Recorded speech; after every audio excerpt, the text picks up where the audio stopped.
buenas tardes. Nos encontramos aquí hoy con la maestra Lady Belén. Nos va a ayudar a responder algunas preguntas respecto a lo que es la educación inclusiva y un poquito también de su labor dentro de una escuela de educación especial. Buenos días, maestra, mucho gusto. Hola, buenos días, mucho gusto. Vamos a iniciar. ¿Nos podría comentar cuál es su nombre completo y su formación académica? Claro, con gusto. Mi nombre es Lady Belén Gregorio Villafañe, soy licenciada en Psicología, egresada de la URSSE hace aproximadamente 13 años. Actualmente estoy estudiando la maestría de Psicología Educativa en el Instituto de Ciencias Educativas de la UAPJO. Estoy ya por cursar el cuarto semestre. Desempeño mis funciones profesionales en la USAER número 47. He trabajado durante casi 12 años en el nivel de educación especial que elabora para el Instituto Estatal de Educación Pública de Oaxaca. Actualmente trabajo en Ixtlán y Capulalpan, como lo mencionaba hace un momento, en la USAER número 47. Muy bien, muchas gracias, maestra. Actualmente usted se está desempeñando en una escuela regular o podría mencionarnos un poquito acerca de la escuela donde labora. Claro, la función del área de psicología dentro del nivel de educación especial consiste en dos modalidades, la modalidad USAER y la modalidad CAM, que es el Centro de Atención Múltiple. Me parece que hay otras instancias como la UOP, pero la USAER, la función que debemos ejecutar es que debemos dar el servicio en 4 escuelas como mínimo, de diferentes niveles, ya sea preescolar, primaria, secundaria y en algunos raros casos telebachillerato, llevo, CECITE. Muy bien, de acuerdo. Sí. Ahorita, ¿dónde se está desempeñando actualmente? Claro, yo trabajo para la primaria Benito Juárez de Ixtlán, para la primaria Miguel Méndez de Capulalpan, para el preescolar Cuauhtémoc Cárdenas y para la escuela secundaria técnica número 158 de la misma comunidad en Capulalpan. Tengo 4 escuelas en estos ciclos escolares. Muy bien, maestra. Desde su punto de vista, ¿qué características o habilidades considera que debe tener un maestro de educación especial? Claro, tanto los maestros como los psicólogos, como los trabajadores sociales y todo el personal que labora en el nivel, creo que debemos primero tener el cariño, el amor, el agrado ciertamente hacia los niños, en específico niños y niñas con discapacidad, con necesidades educativas especiales. Otra muy importante es la paciencia. Necesitamos de mucha paciencia, de mucha disciplina también, porque parte o mucho de lo que consiste en nuestro trabajo, de nuestra organización más que nada, consiste en eso, en ser disciplinados nosotros para así poder sistematizar, para así poder realizar actividades de seguimiento con nuestros alumnos, con los padres y con los maestros del área regular. Muy bien, maestra. Usted comenta que trabaja en preescolar, primaria y secundaria. ¿Podría describir un poco acerca de cómo distribuye sus tiempos o sus actividades para poder trabajar en todas estas escuelas? Claro. Pues nosotros tenemos que entregar a principio de año un plan anual de trabajo. Este plan anual consiste en segmentarlo en 3 rubros, en el rubro de los alumnos, en el rubro de los padres y en el rubro de los maestros con los que trabajamos. Yo en mi caso particular hago un horario de atención y lo divido por días. Este horario primero es la calendarización de días. Divido las escuelas donde tengo más niños o la escuela donde es más numerosa, que en este caso es Ixtlán, ahí tengo más niños y divido lunes preescolar, martes primaria de Ixtlán, miércoles primaria de Ixtlán, jueves secundaria y viernes primaria de Capulalpan. Es decir, le doy un día a cada escuela excepto a la de Ixtlán, porque como es muy numeroso, ahí me estoy 2 días porque trabajo el primer ciclo, primero, segundo y tercero martes, tercero, cuarto y quinto los días miércoles. Entonces así me divido con las maestras de apoyo y una vez que ya hice mi rol de días o mi rol de visitas, por así decirlo, divido a mis niños en módulos de aproximadamente 45, 50 y hasta 1 hora según las capacidades con las que esté trabajando. De acuerdo. Tengo una duda o curiosidad en el aspecto de cuando trabajan, usted menciona del tiempo, ¿no? Que se le designa a cada alumno. ¿Es dentro del aula regular o es fuera de? Depende. Fíjate que hemos tenido pues un poco de todo, ¿no? La misma experiencia te va diciendo que no con todos los niños hay un molde o una regla. Entonces a veces tienes que salirte un poquito de ciertos encuadres que de pronto ya planeaste, porque te encuentras con que pues justo cada niño tiene una particularidad. Y por ejemplo, cuando el niño se acomoda muy rápido a trabajar con su salón de clases, ya lo puedes ir a sacar. Pero cuando tú ves que la principal dificultad del niño es relacionarse dentro del salón, hacer algunas actividades junto con su profesora, entonces tú tienes que modificar esta modalidad y en vez de tú sacarlo, meterte tú con él para tratar de adecuar alguna actividad en la que todo el salón, todos los niños, por así decirlo, pues traten como de aceptarlo, de incluirlo, de socializar con él, porque muchas veces ese es nuestro principal conflicto, ¿no? Entre los niños suelen ser un poquito exclusivos. Sí. Muy bien, maestra. ¿Podría usted ayudarnos mencionando algunos métodos, estrategias que utiliza para diagnosticar un problema de aprendizaje? Claro, pues desde nuestra área, nosotros desde la psicología educativa, clínica laboral, llámese cualquier enfoque, tenemos que basarnos bajo pruebas estandarizadas, ¿no? Bajo elementos que ya están pues de algún modo aprobados, ¿no? Para determinadas poblaciones etarias, y con base a ello nosotros identificamos, conocemos, vamos como aprendiendo de determinadas pruebas, en mi caso psicológicas, que me ayudan tanto como a saber hacer una impresión diagnóstica, a saber el coeficiente intelectual, a saber qué habilidad ejecutiva o alguna función ejecutiva está más o menos desarrollada que otra, memoria, atención, cómo está su proceso de aprendizaje, ¿no? Entonces nosotros nos basamos con pruebas estandarizadas. Tenemos, por ejemplo, para la inteligencia tanto fluida como cristalizada, la prueba WIS, que es una de las pruebas más completas dentro de la escala Wechsler, la escala WIPSI, que es para preescolares, el Raven infantil, el test de Copitz, el dibujo de la familia, el dibujo de la figura humana, la prueba Battelle, que es un inventario bastante grande. Entonces tenemos determinadas pruebas como para aplicarlas a los pequeños y saber nosotros qué batería o qué elementos o qué pruebas ocupar con base a la necesidad del niño. De acuerdo. Digamos que ya tienen, ¿no? Una compilación, perdón, de dónde pueden ustedes sacar. Exacto, bien. Sí. Continuamos con la siguiente pregunta. ¿Cuáles son algunos métodos o técnicas que utiliza para realizar su planeación? Ok, nosotros como tal tenemos que entregar, como les decía al principio, una evaluación o un plan anual, ¿no? De los aspectos en los que te vas a enfocar. En mi caso, yo creo que generalmente he trabajado como por cartas descriptivas, que es poner la actividad, decir cuánto tiempo me voy a tardar, ya sea para plática, para taller, para alguna clase con un alumno. Y en mi caso específico, una vez que el niño ya tiene una impresión diagnóstica, se elabora un plan individualizado de atención. Ese plan sí tiene rubros de entre lo que debe de hacer y lo que quiero que haga. Okay. En atención quiero que la sostenga.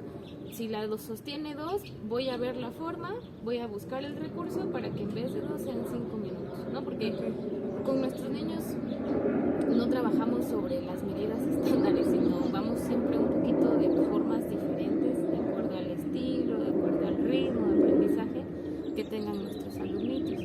Entonces, muy específicamente yo trabajo así. Honestamente no conozco muchas herramientas de planeación docente porque no es como mi campo de acción. Sí. Muy bien.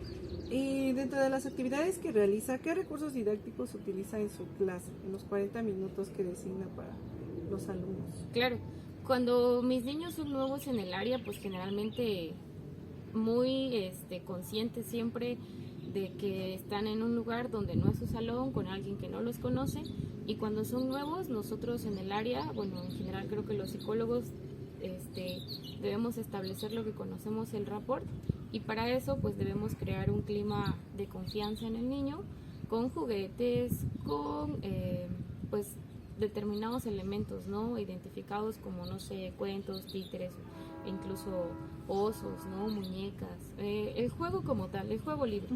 Y pues tenemos tanto herramientas didácticas que son como para contar, como para trabajar la atención. En sí le damos una función al juguete, ¿no? Muy bien, de Sí. acuerdo, maestra. Para realizar la evaluación, ¿trabaja usted o llega a algún acuerdo con el maestro de aula regular? Claro, bueno, mira, nosotros debemos de estar en constante comunicación con el docente, porque a veces te dice, oye, es que, no sé, tal alumnita, se murió su mami, perdió a un familiar, perdió a un ser querido y no trabaja y no hace tales actividades, o otros contextos, ¿no? Entonces el docente se comunica con nosotros o con la maestra de apoyo y es como una cadenita, ¿no? En este caso nosotros debemos de comunicarle, mira, se evaluó, se trabajó esto, no necesita evaluación, sí requiere la evaluación, hay que mandar a traer a los padres para entrevistarlos. Una vez que se evalúa, que a veces sí es un proceso largo, por lo mismo que yo voy una sola vez a la semana a las escuelas, una evaluación me toma pues, aproximadamente 4 semanas porque trabajo un día con cada escuela. Una vez que se tiene la evaluación en un estimado de tiempo pues aproximado, a veces es hasta más, entregas el resultado y le dices al maestro, le dices al profesor, esto obtuvimos, se le sugieren tales acciones y posterior a ello entonces ya nos ponemos de acuerdo para que yo le comente, ¿sabes qué? Tu alumno tiene 10, pero no puedes trabajar con él ni matemáticas ni sumas porque él todavía ni sabe los números. Entonces, trabaja con él campos formativos de tercero de preescolar, ¿no? Entonces, le sugerimos desde dónde puede retomar Partir, ¿no? el aprendizaje con el alumno o alumna. Muchas gracias, maestra. Al final del ciclo escolar, ¿cómo evalúan los avances del alumno? Ya al final del ciclo escolar. Bueno, nosotros en el nivel ya tenemos como estandarizada el instrumento, ¿no? Se hace un informe de final de ciclo en el que pones la conclusión, bueno, las observaciones, la conclusión y la sugerencia. Detallas a lo mejor por rubro, ¿no? Si Juanito al inicio del ciclo escolar no conocía los números ni del 1 al 10, al final del ciclo a lo mejor pudo aprender, pudo identificar del 1 al 10, ya hace conteo, a lo mejor ya comenzamos en la etapa del silabeo. Propiamente no son como mis áreas, sin embargo, pues de algún modo u otro, como el trabajo debe de ser coordinado en las áreas, tratamos como de hablar de ciertos casos, sobre todo de los niños con discapacidad ya diagnosticada y con los que creemos que hay que poner un poquito más de esfuerzo, ¿no? En coadyuvar pues ese trabajo en equipo. Muy bien. ¿De qué forma cree usted que se trabaja la inclusión educativa con estos pequeños? Buena pregunta.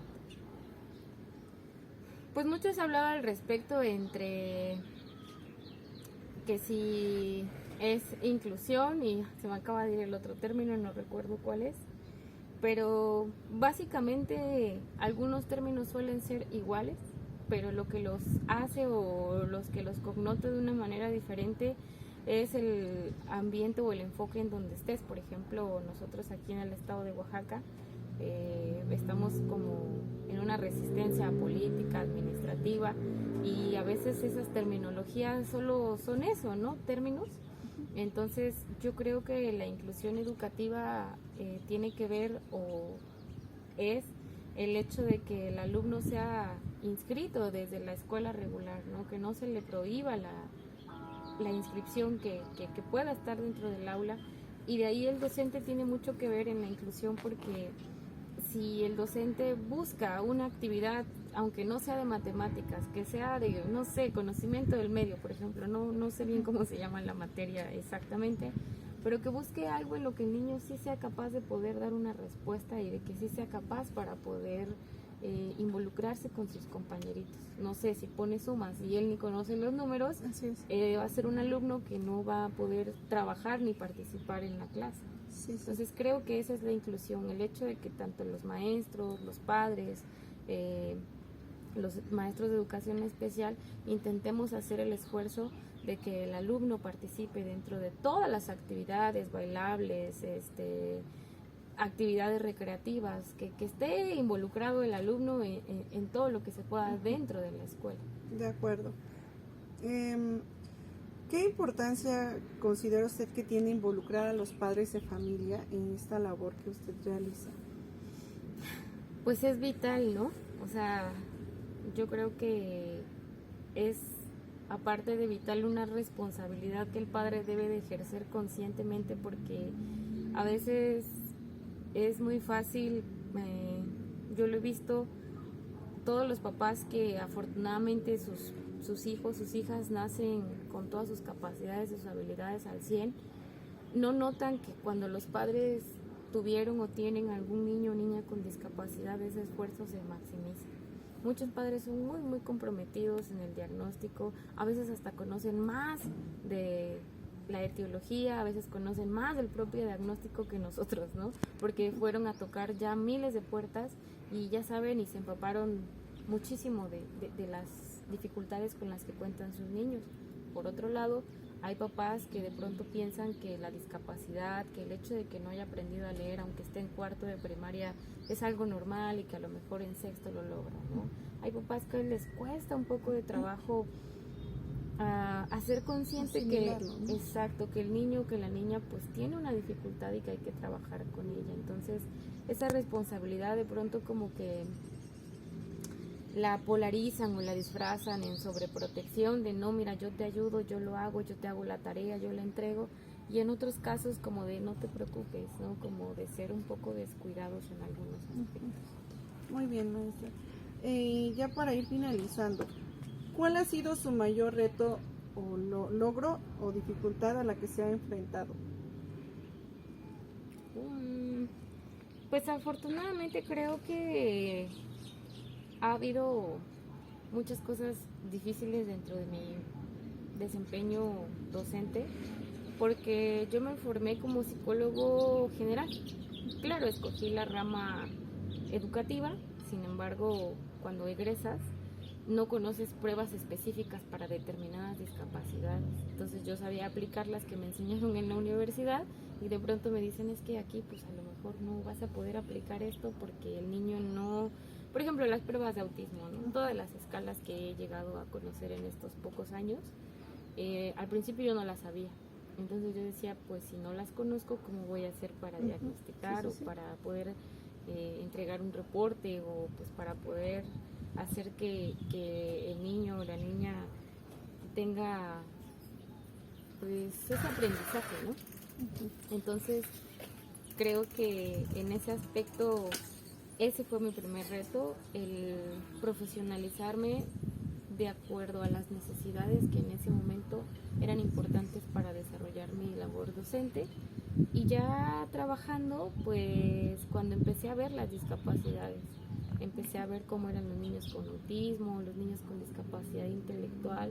Realmente todos son un reto bonito, porque a veces les enseñas en los colores, ¿no? Por muy básico. Hoy vimos rojo, amarillo y a lo mejor mañana le dices, es que ayer lo vimos y no se acuerda. Sí. Y entonces debes de ser pues flexible, paciente, amoroso, ¿no? Pero también a veces tienes que ser estricto y disciplinado y no porque tenga una discapacidad no llamarle la atención, sino realmente decir, pues es que tienes que ponerle el empeño, ¿no? Y tratar como de ser, pues... De crear conciencia, ¿no? En ellos. Exacto, sí. Muy bien, ya por último, ¿qué recomendación nos daría como docentes para ayudar a los alumnos con necesidades educativas especiales? Pues que siempre cuando tengan dudas pregunten, ¿no? Yo creo que muchos docentes a veces no se acercan con nosotros porque ellos mismos, he conocido a maestros muy comprometidos con su ejercicio profesional que no saben del alumno, ¿no? O no saben de la discapacidad y por propia convicción ellos se meten al internet, empiezan a preguntar, empiezan a ver muchos materiales o muchos recursos dentro del internet y a veces ya no nos preguntan, ¿no? Hay otros compañeros que te dicen, mira, ya investigué esto, ¿tú qué me recomiendas? ¿Tú qué me sugieres?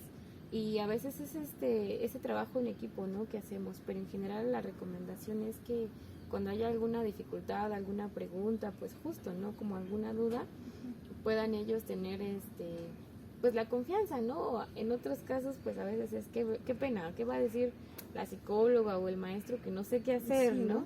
Es eso, como que perder o entender que de pronto pues ni ellos lo saben todo, ni yo lo sé todo, ¿no? Como que tratar de hacer ese equipo para pensar pues en el avance del niño. Sí, ¿no? Tener como objetivo, ¿no?